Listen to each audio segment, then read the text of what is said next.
Hello and good morning everyone. So welcome to Cosmos classes. This is Abhay Khedia. मैं सभी बच्चों का हमारे चैनल पे स्वागत करता हूं और मेरी तरफ सभी बच्चों को प्यार भरा नमस्कार।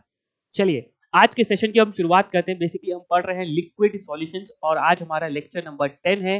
मोस्ट प्रोबेबली कल हमारा लेक्चर ही कंप्लीट हो जाएगा, चैप्टर हमारा कंप्लीट हो जाएगा और उसके बाद हम नया चैप्टर स्टार्ट करेंगे which is going to be solid state. ठीक है ना। चलिए सो आज के सेशन को हम शुरुआत करते हैं। तो बेसिकली हम लास्ट क्लास में क्या पढ़ रहे थे, एक बार इसका 2 मिनट का क्विक रिवीजन करते हैं।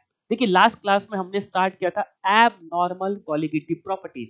तो पहली बात, कॉलिगेटिव प्रॉपर्टीज क्या होती है? कॉलिगेटिव प्रॉपर्टीज वो प्रॉपर्टीज होती है जो डिपेंड करती है नंबर ऑफ सॉल्यूट पार्टिकल्स में, कि कितने पार्टिकल्स आपके सॉल्यूशन में है। वो इस पे डिपेंड नहीं करती कि आपका नेचर ऑफ सॉल्यूट पार्टिकल क्या है, इट मींस आपने क्या डाला है। ठीक है ना। ये कॉलिगेटिव प्रॉपर्टीज था। तो हमने 4 कॉलिगेटिव प्रॉपर्टीज पढ़ी। बट हमने ऑब्जर्व किया कि भाई जब आपके सॉल्यूट आपने पानी में डाला तो हो सकता था वो सॉल्यूट किसी सॉल्वेंट में डालने के बाद या तो वो डिसोसिएट कर जाए, डिसोसिएट क्या मींस फर्दर टूट जाए, या फिर वो कंबाइन करके एसोसिएट कर जाए। इट मींस ये दोनों फिनोमेना के कारण क्या हो रहा है, अगर किसी भी सॉल्वेंट में पार्टिकल्स जाके एसोसिएट या डिसोसिएट कर रहे हैं तो बेटा number of solute particles change हो रहे हैं and this phenomena is known as abnormal colligative properties. ठीक है ना। समझिए बेटा, आपने क्वेश्चंस को जब आपने थ्योरेटिकली वैल्यूज निकाली होगी, भाई लेट्स आपने थ्योरेटिकली निकाली मींस आपने फॉर्मूला लगाया एबनॉर्मल कॉलिगेटिव प्रॉपर्टीज का, और आपने जब एक्सपेरिमेंटल वैल्यूज किया तो मैच नहीं किया, तब साइंटिस्ट लोगों के दिमाग में ट्रिगर किया, यार हो भी तो सकता है कि ये सॉल्यूट पार्टिकल वहां पे जाके डिसोसिएट किया होगा, एसोसिएट किया होगा, और अल्टीमेटली हमको वो फैक्टर को तो भी कंट्रीब्यूशन में लेना पड़ेगा and that phenomena is known as abnormal colligative properties. और उस फैक्टर को कंट्रीब्यूट में लेने के लिए क्यों कितना डिसोसिएट किया या कितना एसोसिएट किया, उसको कंट्रीब्यूशन में लेने के लिए उस एबनॉर्मल कॉलिगेटिव उसको कॉलिगेटिव प्रॉपर्टी में कंट्रीब्यूशन लेने के लिए एक फैक्टर इंट्रोड्यूस किया गया जिसका नाम था वांट ऑफ फैक्टर। ठीक है ना। ये वांट ऑफ फैक्टर क्या है बेटा? वांट ऑफ फैक्टर बेसिकली इसकी डेफिनेशन, एक्चुअल डेफिनेशन बताऊं आपको, पहले मैं आपको एक्चुअल डेफिनेशन बताऊं तो वांट ऑफ फैक्टर क्या है? It is number of moles of particles after dissociation upon initial number of moles of particles. Initial means जो बिफोर डिसोसिएशन है, बिफोर एसोसिएशन है, मतलब अल्टीमेटली जो इनिशियली था सॉल्वेंट में डालने के बाद वो टूट गया, डिसोसिएट कर गया, बट पहले तो नॉर्मली कुछ n पार्टिकल्स थे। So it is number of moles of particles after dissociation और एसोसिएशन, और number of particles before dissociation या फिर before putting in the solvent, कुछ भी बोल लो। ठीक है ना। इसी के कारण इसी फॉर्मूले को एक और टर्मिनोलॉजी बोल सकता हूं in terms of molar mass. भाई आपको देखो, अब ये फॉर्मूला देखो, ये वाला फॉर्मूला फिर भी याद रहता है। मैं आपको एग्जांपल दे रहा हूं बेटा, ये फॉर्मूला फिर भी याद रहता है, बट ये मोलर मास वाले के टर्म्स में फॉर्मूला हम भूल जाते हैं। देखो उसको याद रखने का तरीका, छोटी छोटी चीजों को याद रखने का तरीका, आपको क्या करना है, देखो बेटा दो टर्म है, normal molar mass, abnormal molar mass. Abnormal molar mass means क्या? What do understand by abnormal molar mass? जो एक्सपेरिमेंटल मोलर मास है, जो एक्सपेरिमेंट करके हमने निकाला। एबनॉर्मल जो एक्चुअली हम एक्सपेक्ट नहीं किए थे बेटा ऐसा हो जाएगा, वहां पे जाके मॉलिक्यूल डिसोसिएट कर जाएगा या एसोसिएट कर जाएगा, तो बेटा मॉलिक्यूल इसको क्या बोलते हैं? एक्सपेरिमेंटल मोलर मास या फिर ऑब्जर्व्ड मोलर मास, ये सब नाम उसको बोल सकता हूं मैं। अब ये फॉर्मूला हम भूल जाए तो इसको कैसे याद रखना है? आप देखो number of moles of particle after dissociation. अब देखो इसी फॉर्मूले को मैं मोल्स को लिख सकता हूँ, it is mass upon molar mass. तो मास तो कंजर्व्ड है, बट मोलर मास क्या हो जाएगा बेटा? अब आफ्टर डिसोसिएशन जो मोलर मास है उसी को तो एबनॉर्मल मोलर मास बोल रहा हूं मैं, उसी को तो एक्सपेरिमेंटल मोलर मास बोल रहा हूं मैं। तो बेसिकली यहाँ पे लिख सकता हूँ उसको abnormal molar mass divide by again mass conserved, W to W same रहेगा। Before dissociation is like dissociate किया ही नहीं, तो जो नॉर्मल मोलर मास होता है सॉल्यूट का जो विदाउट डिसोसिएशन, तो बेसिकली इसको बोला जाता है नॉर्मल मोलर मास।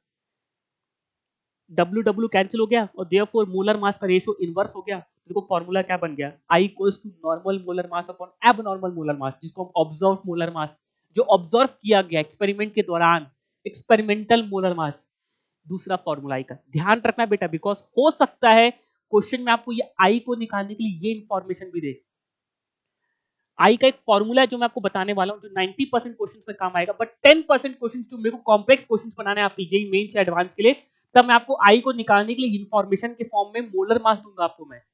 और बच्चे ये पढ़े तो होते हैं बट भूल जाते हैं, इसलिए थोड़ा देखो चीजों को कितना रटना है क्या नहीं रटना है ये आपको डिसाइड करना है। एग्जाम टाइम कौन सी चीज आप डिराइव कर सकते हो, ऑन द स्पॉट आप निकाल सकते हो, वो चीज को ध्यान रखना है। इंस्टेड ऑफ रट्टा माना कि बैठ के यार आई का एक और फॉर्मूला था मोलर मास का, लेकिन ऊपर क्या था, नॉर्मल था कि एब नॉर्मल था, कंफ्यूजन, भूलेंगे गारंटीड। यहां पे आपको डेरिवेशन की रिक्वायरमेंट है, छोटा सा एक स्टेप का सोचने के लिए बस। उसी तरह since colligative properties are inversely proportional to molar mass, because colligative properties के आगे आता है मोल्स ऑफ सॉल्यूट, मोलैलिटी आता है, तो मोल्स में हमेशा मास अपॉन मोलर मास, तो बेटा colligative properties is inversely proportional to molar mass हो गई। देयरफॉर जो मोलर मास का रेशियो है इसका जस्ट उल्टा रेशियो हो जाएगा आपका कॉलिगेटिव प्रॉपर्टीज का। तो ऊपर नॉर्मल है तो यहाँ पे क्या आ गया, abnormal. So i equals to abnormal colligative properties upon normal colligative properties. Therefore जब भी आपको कोई एबनॉर्मल कॉलिगेटिव प्रॉपर्टी मींस जब भी आपके कोई सॉल्यूट पार्टिकल एसोसिएशन या डिसोसिएशन कर रहे हैं, तो आपके उस नॉर्मल कॉलिगेटिव प्रॉपर्टी को बस आई से मल्टीप्लाई कर दो, तो आपको considering the solute to be association and dissociation, जिसको हम एबनॉर्मल कॉलिगेटिव प्रॉपर्टी मिल रहे हैं, आपको वो वैल्यूज मिल जाएंगी बाय थ्योरेटिकली कैलकुलेट करने के लिए। भाई एक्सपेरिमेंटली तो आपको निकली रहे, बट अल्टीमेटली थ्योरेटिकली आप निकाल रहे हो, तो बेसिकली आपको बस उस फैक्टर को आई से मल्टीप्लाई कर देना। तो यही चीज मैंने लिखा है कि abnormal colligative property equals to I times of normal colligative property. तो इसके कारण हमारे जितने भी फॉर्मूलेस हमने पढ़े वो सभी फॉर्मूलेस कुछ ऐसे बन गए कि आपने उस नॉर्मल कॉलिगेटिव प्रॉपर्टी को आई से मल्टीप्लाई किया। अब यहाँ पे एक छोटा सा बस पहले वाली प्रॉपर्टी में ध्यान रखना, that is relative lowering of vapour pressure, जो कि मोल फ्रैक्शन ऑफ सॉल्यूट के बराबर होता है। अब मोल फ्रैक्शन ऑफ सॉल्यूट में सॉल्यूट के मोल्स ऊपर भी आते हैं नीचे भी आते हैं, तो ध्यान रखना यहाँ आई दोनों तरफ मल्टीप्लाई हुआ, ऊपर भी नीचे भी सॉल्यूट के मोल से। नाउ इस एक्सप्रेशन को यूज करना मेरे लिए बड़ा ही दिक्कत वाला होता है, बिकॉज कैलकुलेशन के पॉइंट ऑफ व्यू से अगर मैं वो क्वेश्चन में गलती से पीएस पूछ लिया, वेपर प्रेशर ऑफ सॉल्यूशन पूछ लिया, और नो डाउट मेरे को आई वाला फैक्टर को भी कंट्रीब्यूशन में लेना है, ठीक है ना, वहां पे सॉल्यूट का डिसोसिएशन एसोसिएशन हो रहा है, इस एक्सप्रेशन को यूज करना मेरे लिए कैलकुलेशन के पॉइंट ऑफ व्यू से थोड़ा सा दिक्कत होता है, दर्द होता है सॉल्व करते समय। इसलिए मैंने आपको एक दूसरा एक्सप्रेशन बताया था, क्यों ना इस एक्सप्रेशन को भी लिख लो, which is P naught minus P S upon P S. ये this is not relative lowering vapour pressure, but ultimately this expression looks like this. And finally आप इस एक्सप्रेशन को यूज करके अपना आंसर निकाल सकते हैं, आपसे कुछ पूछा गया तो, which is equals two moles of solute था अपॉन मोल्स ऑफ सॉल्वेंट था। डिसोसिएशन किसका हो रहा है, सॉल्यूट का, तो बेटा आई का जो फैक्टर ऊपर सॉल्यूट के साथ मल्टीप्लाई कर दो, बस ये एक्सप्रेशन मेरे लिए ज्यादा बेटर है, बस ध्यान रखना आप लोग, ठीक है ना। फिर delta T becomes to i into K B into M, basically i factor multiply solute के मोल से है, बट इसको अलग से लिख दे रहे हैं, ठीक है ना, बिकॉज एम के फॉर्मूले को क्यों फैला के लिखोगे आप, moles of solute upon mass of solvent in KG, आपने अल्टीमेटली आई फैक्टर मल्टीप्लाई कर दिया, तो डेल्टा टी एफ आ गया आई इंटू के एफ इंटू एम, और ऑस्मोटिक प्रेशर आ गया आपका आई into C into R T, ठीक है ना। अगर दो अलग अलग सॉल्यूशन है C1 C2, तो फॉर्मूला क्या बन जाएगा, i equals to I1 C1 minus I2 C2 into R into T. समझ में आ रहा है ना, अगर दोनों तरफ सॉल्यूशन है आपका, ऑस्मोटिक प्रेशर का फॉर्मूला क्या बन जाएगा, अगर यहाँ भी एक सॉल्यूशन है C1, यहाँ पे भी एक सॉल्यूशन है C2, हो सकता है इसका ऑस्मोटिक प्रेशर I1 है, सॉरी इसका वन टू फैक्टर I2 है, तब उस केस में I कितना बन जाएगा आपका, let's say C1 is greater than C2, ठीक है ना, जो भी पॉजिटिव वैल्यू लिखनी है, so I1 C1 minus I2 C2 into R into T, ठीक है ना, जो आपको मैंने दिखाया था पहले, C1 minus C2 into R into T. यहाँ पे दोनों का आई अलग अलग हो सकता है बेटा, सॉल्यूट क्या डाला है आपको पता नहीं, सेम सॉल्यूट है तो बेटा आई का वैल्यू कॉमन हो गया, बट अगर आई का वैल्यू अलग अलग है तो I1 C1 minus I2 C2 into R into T, ये आपका ऑस्मोटिक प्रेशर का फॉर्मूला बन गया। जब तक ना माने हम मान के चलते हैं कि हमारा जो ऑस्मोसिस हो रहा है, एक तरफ सॉल्वेंट है और दूसरी तरफ सॉल्यूशन है, तो फॉर्मूला हो जाता है आई into C into R T. जब तक कुछ ना मेंशन करे क्वेश्चन में अलग से, तब तक आपको यही फॉर्मूला यूज करना है कि आप मान के चलते हैं आपका जब ऑस्मोसिस हो रहा है, तो ऑस्मोसिस में सेमी परमिएबल मेम्ब्रेन थी, एक तरफ सिर्फ सॉल्वेंट है और एक तरफ सिर्फ क्या सॉल्यूशन है, तो फॉर्मूला क्या बन जाएगा, i into C into R into T, ठीक है। यहां तक सबको क्लियर है, ये तीनों फॉर्मूलेस मैंने आपको जस्ट बताई दी अभी चैप्टर सेशन के स्टार्टिंग के दौरान, ठीक है ना। सो ये इतना कुछ हमने पढ़ा था। अब मैंने आपके सामने एक ट्रिगर करके चीज छोड़ दी थी कि भाई हमने लास्ट क्लास में छोड़ा था कि आई को निकाला कैसे जाएगा। अब ये सेशन बहुत इंपॉर्टेंट है, देखो आज की क्लास मेरे लिए इस चैप्टर का सबसे इंपॉर्टेंट सेशन आज का है। क्यों सर, यार बिकॉज आज मैं आपको अल्टीमेटली इस आई फैक्टर को कॉन्ट्रीब्यूशन में लेके क्वेश्चन को सॉल्व करना सिखाऊंगा। हो सकता है कई बार केस में आई का वैल्यू 1 हो जाए, अल्टीमेटली वही चीज तो नॉर्मल कॉलिगेटिव प्रॉपर्टी था। तो अल्टीमेटली आज का सेशन आपके लिए सबसे इंपॉर्टेंट है। आज मैं आई के फैक्टर को कंट्रीब्यूशन लेके कुछ क्वेश्चंस की प्रैक्टिस करूंगा, सो प्लीज प्लीज प्लीज सभी बच्चे बहुत ध्यान से इस सेशन को सुनेंगे, नोट्स को बहुत प्यारा-प्यारा बनाएँगे भाई, एकदम मस्त शानदार वाले, कि जब भी आप रिवाइज़ करो आपका दिमाग तुरंत ट्रिगर कर जाए, ठीक है? और कंडीशन ऑफ आइसोटोनिक सॉल्यूशन भी देख लेते हैं बेटा। भाई पहले हमारी कंडीशन ऑफ आइसोटोनिक सॉल्यूशन क्या थी? जब हमने आई फैक्टर को कंट्रीब्यूशन में नहीं लिया था, it was pi 1 equals to pi 2, that is दोनों सॉल्यूशन का ऑस्मोटिक प्रेशर बराबर होता है, that is called as isotonic solution, ठीक है ना? सो पाई 1 इक्वल्स टू पाई 2, लेकिन हमने पाई 1 इक्वल्स टू पाई 2 था, तो हमने C1 इक्वल टू C2 कर लिए थे बिकॉज़ R और T कॉमन था। बट यहाँ पे लेट्स से अगर C1 है और दूसरा सॉल्यूशन C2 है, दोनों का I1 I2 है कुछ, तो अब I1 into C1 equals to I2 into C2, आपको अल्टीमेटली स्टैंडर्ड ये ध्यान रखना है। अब इसको थोड़ा-सा मैं और अपडेट करता हूँ, लेट्स थोड़ा-सा मैं आप लोगों के लिए और सिंपल कर देता हूँ, कि भाई ये फ़ॉर्मूला जो पहला वाला आपने लिखा, ये लिखा आपने कि भाई आपका पहला सॉल्यूशन भी इलेक्ट्रोलाइट था जो डिसोसिएट कर रहा है, दूसरा सॉल्यूशन भी आपका इलेक्ट्रोलाइट था जो डिसोसिएट कर रहा है। मान लीजिए पहला वाला सॉल्यूशन आपका इलेक्ट्रोलाइट है बट दूसरा वाला सॉल्यूशन आप लोग नॉन इलेक्ट्रोलाइट हो गया। नॉन इलेक्ट्रोलाइट मीन्स जो डिसोसिएट है, एसोसिएट नहीं कर रहा। तो बेटा उसके लिए बेटा आई का वैल्यू क्या हो जाएगा? उसके लिए 1 हो जाएगा। तो क्या इस फॉर्मूले को मैं ऐसे भी बोल सकता हूँ, सर ये I1 into C1 is equals to C2, इसको ऐसे भी लिख सकता हूँ मैं। अगर दोनों नॉन इलेक्ट्रोलाइट हुए जो पहले हमारा हो रहा था, जो पहले हमने पढ़ा था बेटा अभी थोड़ी देर लास्ट क्लास में, जब नॉर्मल क्वालिटेटिव प्रॉपर्टी पढ़े थे, जो कि neither dissociation nor association which is called its non electrolyte, दोनों नॉन इलेक्ट्रोलाइट हो गए, तब उस केस में दोनों के लिए आई का वैल्यू कितना हो गया? इसके लिए भी आई का वैल्यू कितना हो गया? 1, इसके लिए भी आई का वैल्यू कितना हो गया? 1। तब इस फॉर्मूले को हम लिख सकते हैं C1 इक्वल्स टू C2, ठीक है ना? तो चाहो तो आप इस चीज को भी देख सकते हो, बिकॉज क्वेश्चन में जरूरी नहीं है कि आपको दो क्वेश्चंस में दोनों सॉल्यूशन का जो आइसोटोनिक सॉल्यूशन बोल रहा है, तो हो सकता है एक आपका इलेक्ट्रोलाइट हो जो डिसोसिएट करे बट दूसरा नॉन इलेक्ट्रोलाइट हो, जैसे कि ग्लूकोज, सुक्रोज, जितने भी ऑर्गेनिक कंपाउंड्स हैं बेटा उनको आप नॉन इलेक्ट्रोलाइट्स मान, all organic compounds are considered to be non electrolyte. अब ऑर्गेनिक कंपाउंड्स में जनरलाइज्ड वर्ड यूज नहीं कर सकता, बट आपको क्वेश्चन में लैंग्वेज की मदद से देखो, पहली बात ग्लूकोज, सक्रोज, यूरिया, ये सब नॉन इलेक्ट्रोलाइट्स हैं, ठीक है ना? और कुछ नया यूज करेगा तो आपको लैंग्वेज में पढ़ के समझ में आ जाएगा भाई ये नॉन इलेक्ट्रोलाइट है। क्वेश्चन में ना तो उसके बारे में पूछा होगा, ना तो उसके आई के बारे में कुछ इन्फॉर्मेशन दी होगी, ना तो पूछा होगा, तो इट मीन्स वो that is considered to be non electrolyte.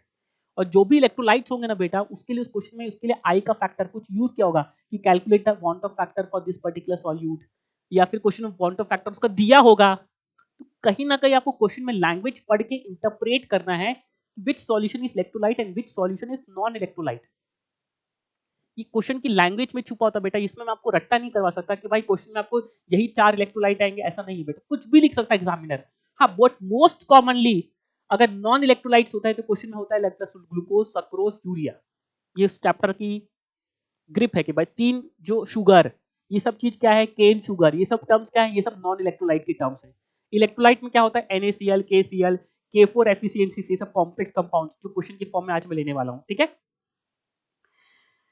चलो सो लेट्स कैलकुलेट। अब फाइनली ये वांट ऑफ फैक्टर आप कैसे निकालेंगे? सो वांट ऑफ फैक्टर का एक डेरिवेशन कर रहा हूं, बट वो derivation is not such important, but ultimately the result is very important for you, ठीक है ना? So let's calculate the derivation. में डेरिवेशन आप लोगों के लिए कर दे रहा हूं, ठीक है?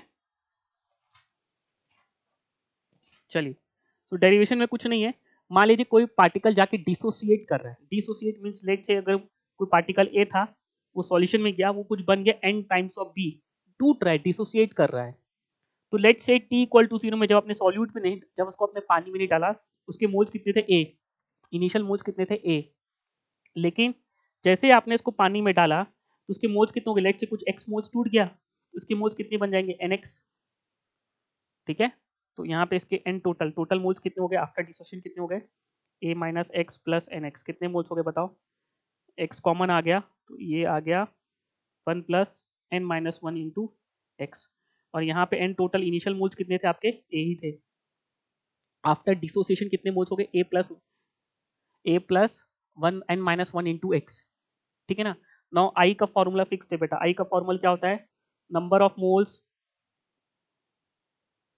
आफ्टर डिसोसिएशन, यही फॉर्मूला होता है, upon number of moles before dissociation या फिर इनिशियल मोल्स।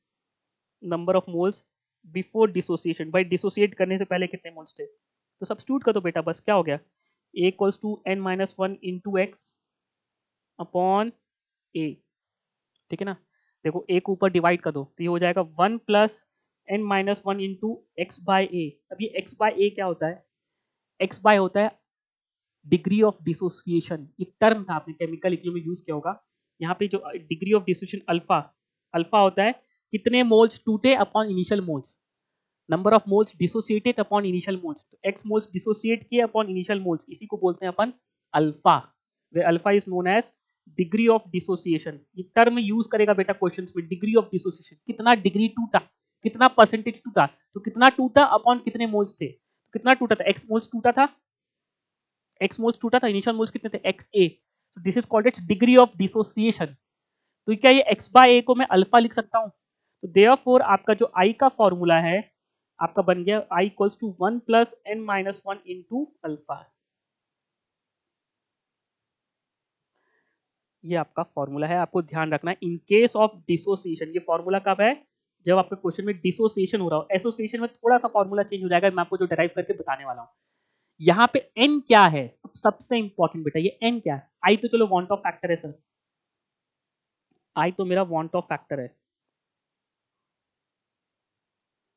अल्फा क्या है आपका डिग्री ऑफ डिसोसिएशन। ये क्वेश्चन में गिवन होगा या तो पूछेगा, पूछेगा तो बेटा उस क्वेश्चन में आपको जनरली n का वैल्यू क्वेश्चन में, सॉरी आई का वैल्यू क्वेश्चन में नोन होगा, क्वेश्चन में दिया होगा। n क्या है, it is number of moles of product after dissociation. What is n, कितने मोल्स बने आफ्टर डिसोसिएशन, ध्यान रखना। सो n इज बेसिकली, ध्यान रखना, it is number of moles of product, number of moles of product after dissociation, dissociation के बाद कितने products कितने मोल्स बन रहे हैं, दैट इज व्हाट n, ठीक है ना। बताऊंगा जैसे n कैसे निकालते हैं आपको दिखाऊंगा मैं, ठीक है ना। सो ये समरी है आपकी। सो देयरफॉर आई का formula in case of dissociation बन जाता है आपका 1 plus n minus 1 into alpha.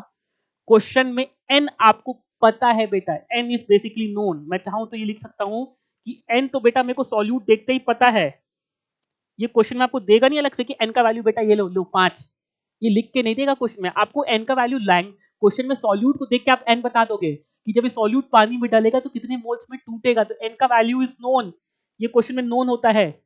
Alpha या तो क्वेश्चन में देगा या तो पूछेगा, क्वेश्चन में अल्टीमेटली क्या अननोन है, आई एंड अल्फा आर, ये दोनों अननोन है। अब क्वेश्चन में या तो अल्फा देगा तो आई पूछेगा, आई देगा तो अल्फा पूछेगा, बस यही होता है, बस यही है क्वेश्चन, क्वेश्चन खत्म। क्वेश्चन में आई देगा तो अल्फा पूछेगा कि कहीं ना कहीं से आप आई निकाल लोगे, क्वेश्चन में या तो आई दिया नहीं होगा तो कुछ इंफॉर्मेशन देगा जिसकी मदद से आप आई निकाल लोगे और उसकी मदद से फिर आप अल्फा पूछेगा आपसे क्वेश्चन में, या तो क्वेश्चन में अल्फा दिया होगा तो अल्फा का सब्स्टिट्यूट करके आप आई निकाल लोगे, आई को पुट अप करके आप क्वेश्चन को सॉल्व कर लोगे। कहीं ना कहीं आई और अल्फा पे आपको खेलना है, बस खत्म। ये एन का वैल्यू आपको क्वेश्चन में नोन है, ये देख के सॉल्यूट को आप खुद निकाल लोगे, अननोन पैरामीटर नहीं है। मेरी बात समझ में आ रही है, अननोन पैरामीटर क्या होता है, अननोन में जो क्वेश्चन में आपको दिया होगा या तो पूछा जाएगा, एन का वैल्यू बाय डिफॉल्ट आप निकाल सकते हैं, आप देख के बताएंगे, बताऊंगा एग्जांपल की मदद से। तो ये फॉर्मूला हो गया i equals to 1 plus n minus 1 into alpha, where alpha is known as degree of dissociation. अगर कोई क्वेश्चन में स्ट्रॉन्ग इलेक्ट्रोलाइट है तो आप अल्फा का वैल्यू 1 ले सकते हैं, अगर क्वेश्चन में मेंशन नहीं किया, जैसे स्ट्रॉन्ग इलेक्ट्रोलाइट्स क्या होते हैं, strong acids, all salt, strong bases, को क्वेश्चन में अगर कुछ मेंशन नहीं किया तो बेसिकली अल्फा मींस वो 100% डिसोसिएट किया गया, तो अल्फा का वैल्यू कितना हो गया 1।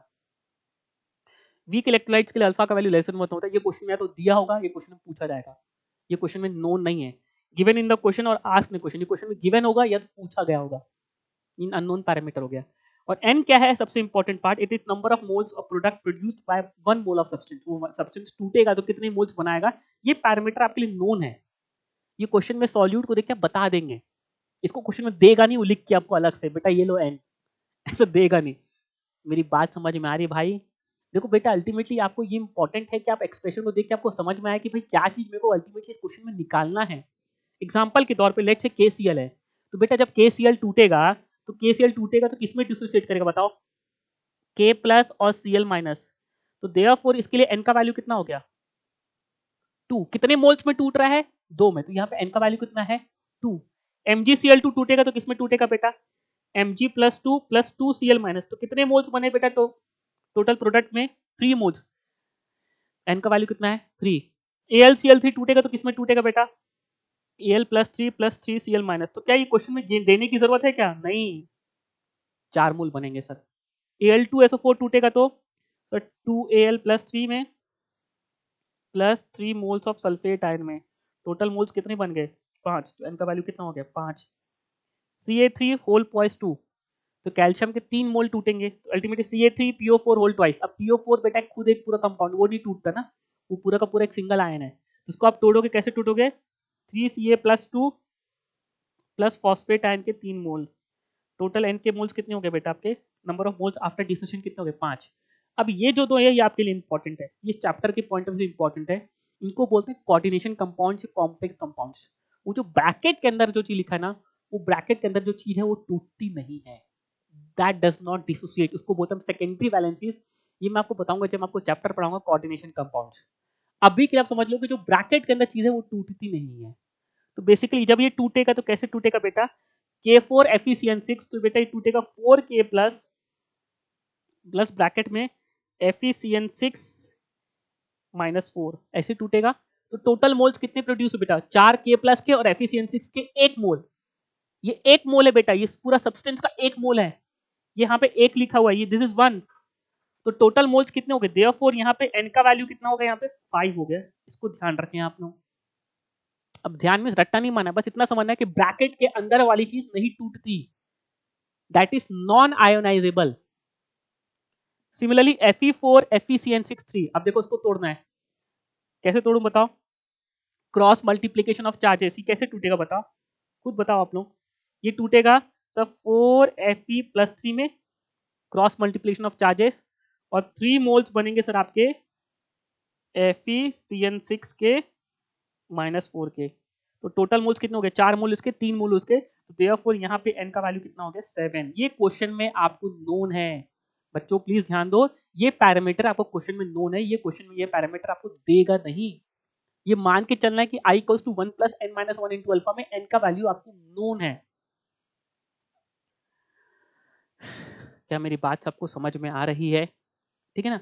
अगर आपको समझ में आ रही है, मैं दूसरा फॉर्मूला भी डराइव कर लेता हूँ जिसको बोलते हैं एसोसिएशन, कि अगर आपका सॉल्यूट जाके एसोसिएट कर जाए, कंबाइन कर जाए, दो सॉल्यूट के पार्टिकल्स कंबाइन करके एक सिंगल मॉलिक्यूल बना ले, that is called it association.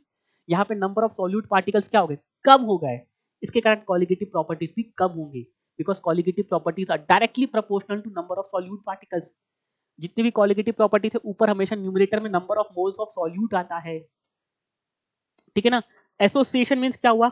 Association means कुछ क्या हुआ बेटा, कि भाई आपने कोई n पार्टिकल्स थे किसी ए के, वो एसोसिएट करके an बन गया। आपने कुछ n पार्टिकल्स, आप हमेशा देखो ना कि 2 पार्टिकल्स कंबाइन करके, 3 पार्टिकल्स कंबाइन करके एक मॉलिक्यूल बना सकते हैं, 4 पार्टिकल्स कंबाइन करके मॉलिक्यूल बना सकते हैं, डिपेंड कर रहा है भाई किस टाइप का फोर्स ऑफ अट्रैक्शन है। तो लेट्स से कि n पार्टिकल्स कंबाइन करके एक सिंगल मॉलिक्यूल बना दी an। t = 0 पे लेट्स से भाई इसके कितने मोल्स थे? सर इसके a मोल्स थे। t = t पे, कि आफ्टर डिसोसिएशन एसोसिएशन, इसके मोल्स कितने लिखूंगा बेटा मैं? इसके मोल्स लिखूंगा a - nx, इसके nx मोल्स टूटे तो इसके x मोल्स बने, इसका कोफिशिएंट 1 है, ठीक है ना? a - nx, तो उसके मोल्स कितने बनेंगे आपके? x moles. अब अगेन I का फॉर्मूला लगा दो, तो यहाँ पे n टोटल मोल्स कितने? यहाँ पे a, यहाँ पे n टोटल मोल्स कितने after dissociation association? a common आ गया, 1 प्लस x कॉमन आ गया, तो 1 - n into x, यही बना। Therefore I equals to क्या है? Number of moles after association which is 1 plus a plus 1 - 1 into x upon initial number of moles which is a, ठीक है ना? तो I का फॉर्मूला क्या बन गया बेटा? देखो 1 plus 1 - n into x by a। अभी x by a क्या है? इसको निकालेंगे ऊपर से, यहाँ पे टर्म आएगा alpha which is known as, अभी यहाँ पे अल्फा का मतलब क्या होगा? यहाँ पे alpha is known as degree of association, यहाँ पे एसोसिएशन हो रहा है, तो यहाँ पे अल्फा ही लिखूंगा, बट इसको मैं वर्ड क्या यूज करूंगा? एसोसिएशन। बस सिंबल सेम ही रखूंगा, बट मैं इसको नाम बोलूंगा कि यहाँ पे एसोसिएशन हो रहा है। अभी क्या होगा बेटा? What is alpha? कितने particles? What is association? Ultimately इसका फॉर्मूला फिक्स होता है बेटा, number of moles after association upon initial number of moles. तो अल्फा क्या है? nx/a। देखो बेटा, नंबर ऑफ मोल्स कितने टूटे अपॉन इनिशियल कितने थे, कितने टूटे अपॉन कितने इनिशियल थे, कितना टूटा, nx टूटा, कितने था initial? a, that is called degree of association dissociation, ठीक है ना? तो यहाँ पे x by a क्या आ गया? This implies x by a की वैल्यू कितनी आ गई? This implies x by a की वैल्यू कितनी आ गई? Alpha by n। तो यहाँ पे x by a को अल्फा बाय n रख दो, देयरफॉर I का वैल्यू कितना आ गया? 1 plus 1 - n into X by A का वैल्यू क्या आ गया, अल्फा बाय एन। तो ये एन को अंदर मल्टीप्लाई कर दो ब्रैकेट के, ब्रैकेट अल्फा को बाहर ही रखो, तो ये हो जाएगा 1 by N minus 1 into alpha. बस ये हो गया आपका फॉर्मूला। सेम फॉर्मूला है बेटा, वहां पे फॉर्मूला था 1 plus N minus 1 into alpha, यहाँ पे formula 1 plus 1 by N minus 1 into alpha, बस इतना ही फर्क है, इसलिए फॉर्मूले को मैं चेंज नहीं कर रहा हूँ। डिसोसिएशन के केस में फॉर्मूला क्या था आपका, देखिए 1 plus N minus 1 into alpha. Association में फॉर्मूला क्या है, 1 plus 1 by N minus 1 into alpha. बस again what do you mean by i, so i तो वांट ऑफ फैक्टर है।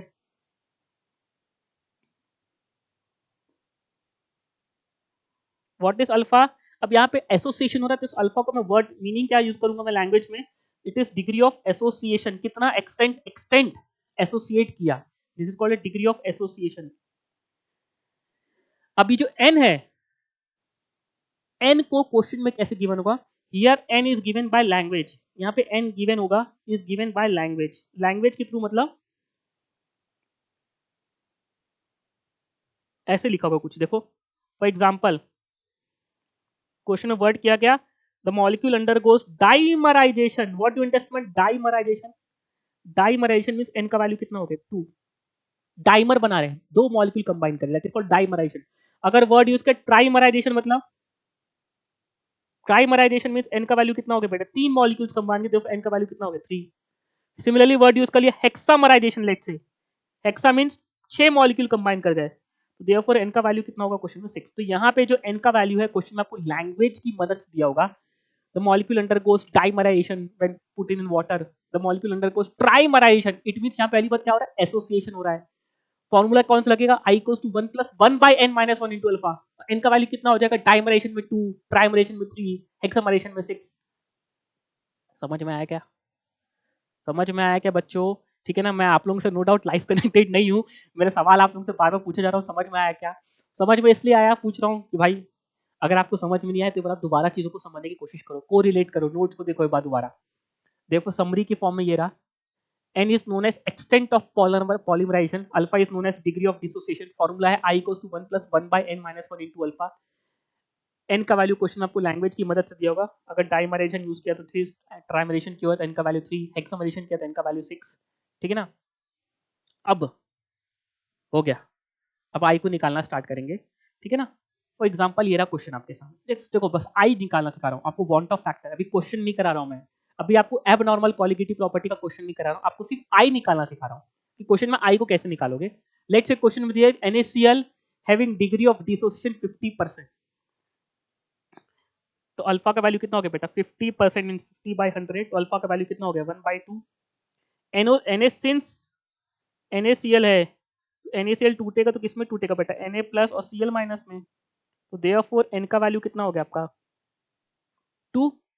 क्वेश्चन में आपको i निकालना है, भाई डिसोसिएशन का फॉर्मूला क्या है, i equals to 1 plus n minus 1 into alpha, 1 plus n का वैल्यू कितना है 2, क्वेश्चन में पता है आपको, दिया नहीं है, अल्फा का वैल्यू कितना है 1/2, 2 माइनस 1 कितना हो गया 1, 1 इंटू 1/2 1/2, तो 1 प्लस 1/2 कितना आ गया 1.5, तो यहाँ पे सॉरी आइए, देयरफॉर i का वैल्यू कितना आ गया 1.5। ध्यान रखना, तो इस क्वेश्चन में सॉल्यूट पार्टिकल्स को आपको 1.5 से मल्टीप्लाई करना है, कि भाई जब भी आपने NaCl डाला तो 1.5 टाइम सॉल्यूट पार्टिकल्स बढ़ गए, तो बेटा आपको 1.5 से मल्टीप्लाई करना जरूरी है, कोई भी ऑस्मोटिक, कोई भी आपको कॉलिगेटिव प्रॉपर्टी दी गई तो।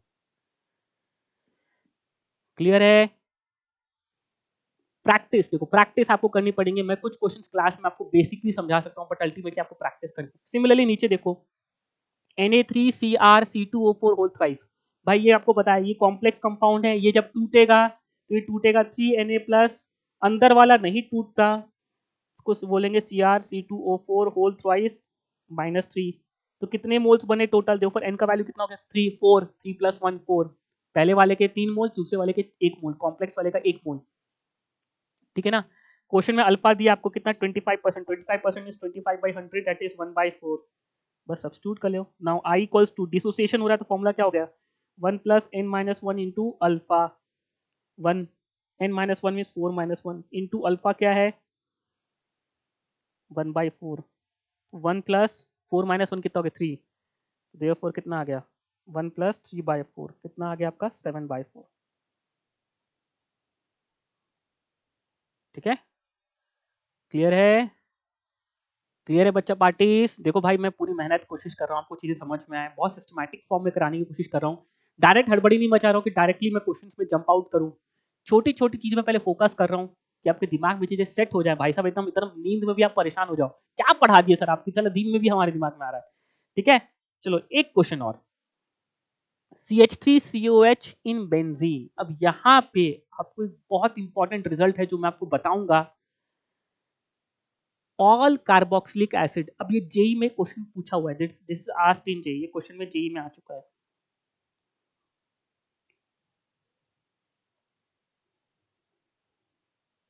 अब मैं जानबूझ के यहाँ पे पूरी लैंग्वेज नहीं लिखा, जेई वाला ही मान के चलता है आपको ये वाला पैरामीटर आपको पता है कि all carboxylic acids and phenol in benzene. Benzene एक सॉल्वेंट है, वे बेंजीन इज अ सॉल्वेंट। जब बेंजीन आपका सॉल्वेंट होता है अंडरगोज डाइमराइजेशन। तो यहाँ पे बहुत इंपॉर्टेंट रूल है, ये मैं आपको नोट्स के फॉर्म में भी दूंगा। All carboxylic acid, all carboxylic acid and phenol, phenol आपको पता है बेटा बेंजीन में OH लगाओ, undergoes dimerization. Dimerization means n का वैल्यू कितना हो गया इन बेंजीन। ये बेंजीन जो आपका सॉल्वेंट की तरह काम कर रहा है, वेरी वेरी इंपॉर्टेंट बेटा, बहुत पुराना जेई का क्वेश्चन है, तो इसलिए मैंने जानबूझ के लिखा है CH3COH इन बेंजीन। ये प्रॉपर्टी आपको रिजल्ट ये वाला मान के चलते जेई वाला जो आपको रिजल्ट पता होना चाहिए। जनरली क्वेश्चंस में बाकी कहीं जगह अगर डाइमराइजेशन या हेक्सामाइजेशन या ट्राइमराइजेशन होता है तो क्वेश्चन लैंग्वेज देगा, बट एक कार्बोक्सिलिक एसिड वाला, और ये किसके कारण होता है, this takes place due to hydrogen bonding. वहां पे हाइड्रोजन बॉन्डिंग स्टार्ट हो जाती है। ठीक है ना, दो एसिटिक एसिड के मॉलिक्यूल्स आपस में जुड़ने लगते हैं due to hydrogen bonding and they form a single molecule due to hydrogen bonding.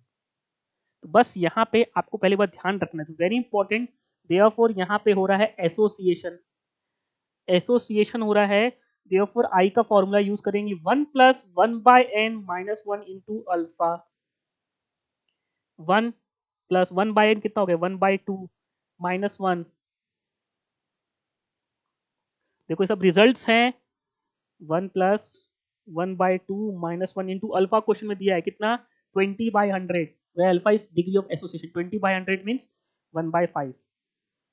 Alpha कितना हो गया 20/100, बेसिकली हो गया 1/5, है ना।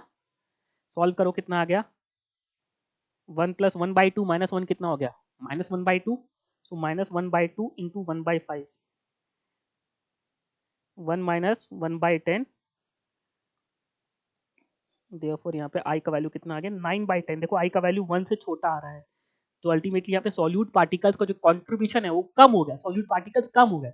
अब सॉल्यूट पार्टिकल्स को एक नंबर लेस देन 1 से मल्टीप्लाई करोगे दैट इज आई, तो यहाँ पे नंबर ऑफ सॉल्यूट पार्टिकल्स कम हो जाएंगे आपके जो क्वेश्चन में न्यूमेरिकली आप सब्स्टिट्यूट करोगे। Very important question, very important question. And therefore इसको मैं समरी की फॉर्म में आपको बता दूंगा अभी जस्ट थोड़ी देर बाद। अब Al2SO4 होल थ्राइस, यहाँ पे कुछ नहीं लिखा, कुछ नहीं लिखा। पहली बात तो जब कुछ नहीं मेंशन किया, व्हेन नथिंग इज मेंशन, देखो व्हेन नथिंग इज मेंशन, कुछ नहीं मेंशन किया, ना बताया ना पूछा, जस्ट लैंग्वेज देखा बेटा। When nothing is mention then पहली बात सॉल्वेंट तो हमेशा वाटर फिक्स्ड है बेटा। दूसरी बात ये 100% डिसोसिएट करेगा।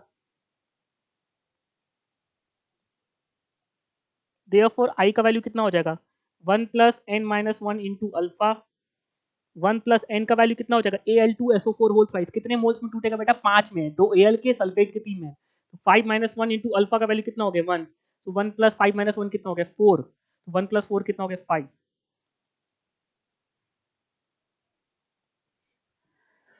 ठीक है, यूरिया, यूरिया ध्यान रखें बेटा, urea it is an organic compound, it is a non electrolyte. ध्यान रखें it is a non electrolyte, इसीलिए आप ध्यान रखेंगे जब मैं आपको एबनॉर्मल क्वालिटेटिव प्रॉपर्टीज पढ़ा रहा था स्टार्टिंग में, तब मेरे एग्जांपल्स में यूरिया ग्लूकोज सुक्रोज यही थे, बिकॉज वहां पे आई का वैल्यू बाय डिफॉल्ट बनता है। क्यों, नॉन इलेक्ट्रोलाइट है, देयरफॉर इसके लिए अल्फा का वैल्यू कितना हो गया 0, ये डिसोसिएट एसोसिएट कुछ नहीं करते। Therefore it neither undergoes association, therefore it neither undergoes association और डिसोसिएशन। तो देयरफॉर अगर मैं आई के फॉर्मूले में सब्स्टिट्यूट करना चाहूँ तो बेटा n-1 1 plus n-1 into alpha, तो अल्फा का वैल्यू 0 है, तो देयरफॉर आई का वैल्यू कितना आ गया, देखो 1 आ गया। तो अल्टीमेटली आप चाहो तो कुछ नहीं करो मल्टीप्लाई, या फिर आई का वैल्यू 1 ध्यान रख लो बेटा कि नॉन इलेक्ट्रोलाइट्स के लिए आई का वैल्यू कितना है 1। भाई अल्टीमेटली इसमें कुछ नहीं हुआ, इट इज सॉल्यूट के पार्टिकल्स में आई का वैल्यू 1 से मल्टीप्लाई किया, इट मींस आपने उसको एज इट इज रख दिया, ना तो टूटे ना तो जुड़े, आई 1 से मल्टीप्लाई किया तो कुछ नहीं फर्क पड़ा ना। अल्टीमेटली आपके उस फैक्टर में आपने जब सॉल्यूट के पार्टिकल से आई को मल्टीप्लाई किया, ठीक है ना। अब देखो नीचे वाला भी इंपॉर्टेंट हो गया, क्योंकि मैं आपको कंफ्यूज करने के लिए छोड़ा। अभी जस्ट थोड़ी देर पहले एसिटिक एसिड जो कि कार्बोक्सिलिक एसिड मैंने लिया था, उसको बेंजीन में लिया था। अब बेंजीन में वो करता है एसोसिएट, जब कुछ ना मेंशन करे, कुछ ना मेंशन करे, therefore the solvent is, if nothing is mentioned, भाई नथिंग इज मेंशन्ड, तो बेटा सॉल्वेंट क्या हो गया, then solvent is by default क्या होता है बेटा आपका, सॉल्वेंट हमेशा क्या हो गया वाटर, और वाटर में एसिड्स क्या होते हैं डिसोसिएट करते हैं, तो बेटा यहाँ पे हमेशा क्या होगा dissociate, it dissociates, solvent is water, and in water जितने भी एसिड्स हैं सब क्या करते हैं बेटा डिसोसिएट करते हैं, डिसोसिएट करते हैं। तो देयरफॉर एसिटिक एसिड जब टूटेगा तो कैसे टूटेगा बेटा, ये तो आपको पता होगा, आपने आयनिक पढ़ा है, ये टूटता है CH3CO minus plus H plus में। तो देयरफॉर यहाँ पे n का वैल्यू कितना हो गया आपका 2, और अल्फा का वैल्यू क्वेश्चन में दिया है बेटा आपको 5/100। सब्स्टिट्यूट किसमें करोगे, देयरफॉर आई का फॉर्मूला कौन से यूज करोगे बेटा, यहाँ पे 1 प्लस n-1 इंटू अल्फा, बेटा यहाँ पे डिसोसिएशन हो रहा है, ध्यान रखें यहाँ पे डिसोसिएशन हो रहा है, तो 1 प्लस n-1 यहाँ पे एसोसिएशन नहीं हो रहा है। थोड़ी देर पहले मैं आपको क्वेश्चन कराया था कि जहां पे एसिटिक एसिड को बेंजीन में मैंने एसोसिएट कराया था, ये इंफॉर्मेशन के फॉर्म में आपको याद रखना है कि जब बेंजीन में आप डालेंगे किसी भी कार्बोक्सिलिक एसिड या फिनॉल को, इट अंडरगोस डाइमराइजेशन। ये इंफॉर्मेशन आपको पता होना चाहिए, हो सकता है सामने वाला क्वेश्चन में बेंजीन सॉरी फिनॉल या एसिटिक एसिड के लिए इन बेंजीन पे ये लिख के ना दे। भाई कुछ चीजें आपको याद भी रखनी है ना, ये इनऑर्गेनिक के केमिस्ट्री के पार्ट है, लेकिन आपको अल्टीमेटली एक्सपेक्ट करता है एग्जामिनर कि आप इसको इस इन्फॉर्मेशन को यहाँ पे यूज करोगे। कुछ नहीं मेंशन किया तो डिसोसिएशन है, डिसोसिएशन मींस सॉल्वेंट क्या है वाटर है, कुछ नहीं मेंशन किया तो सॉल्वेंट क्या है बाय डिफॉल्ट वाटर, वाटर के अंदर कोई भी एसिड हो फिनॉल हो सब टूटते हैं बेटा, डिसोसिएट करते हैं due to ion dipole attraction. टूटा तो n का वैल्यू कितना हो गया 2, अल्फा का वैल्यू 5/100, सब्स्टिट्यूट करके निकाल लेना भाई। क्या मेरी बात क्लियर है, अब मैं सॉल्व नहीं कर रहा हूँ, पूरा सेशन मेरा इसी में चले जाएगा बिकॉज, ठीक है ना, I think I take one more session for the questions, मैं एक सेशन और लूंगा आपके क्वेश्चंस के लिए, ठीक है ना। तो अल्टीमेटली ये नोट के फॉर्म में आपके सामने है, and it is a very important note, जिसमें आपको अल्टीमेटली कि some solute particles can show the phenomena of association और dissociation in different different solvent. कुछ सॉल्यूट पार्टिकल्स जैसे कि आपका कार्बोक्सिलिक एसिड एंड फिनॉल, ये कार्बोक्सिलिक एसिड और phenol in case of water वो डिसोसिएट करते हैं, but in case of benzene वो एसोसिएट करते हैं, ये आपको याद भी रखना है। So any carboxylic and phenol, ये जो होते हैं acetic acid, any carboxylic and phenol कोई भी in water as a solvent, जब आपका सॉल्वेंट वाटर होगा अंडरगोस, यहाँ पे क्या होंगे, यहाँ तो डिसोसिएट ही करेंगे बेटा, अंडरगोस डिसोसिएशन। एग्जाम्पल के तौर पे आपका acetic acid CH3COH carboxylic acid ये टूटेगा CH3CO माइनस और H प्लस में, तो देयरफॉर n का वैल्यू कितना हो गया आपका 2, और आपका जो फॉर्मूला यूज करेंगे आप कौन सा करेंगे 1 plus n-1 into alpha, dissociation वाला फॉर्मूला यूज करेंगे, ठीक है ना। यहाँ पे ये टूट रहे हैं दैट इज डिसोसिएशन होंगे, लेकिन आपने इसी एसिड को बेंजीन में ले लिया, case number 2 acetic acid in benzene, very important case बेटा, it's a very important case. Acetic acid that is any carboxylic acid, मैं लिख दे रहा हूँ बेटा नोट बना के, एनी कार्बोक्सिलिक एसिड कोई भी कार्बोक्सिलिक एसिड हो, मैं एसिटिक एसिड एग्जांपल में ले रहा हूँ बिकॉज क्वेश्चंस में वही दिया रहता है, एंड फिनॉल, फिनॉल क्या होता है आपका बेटा ये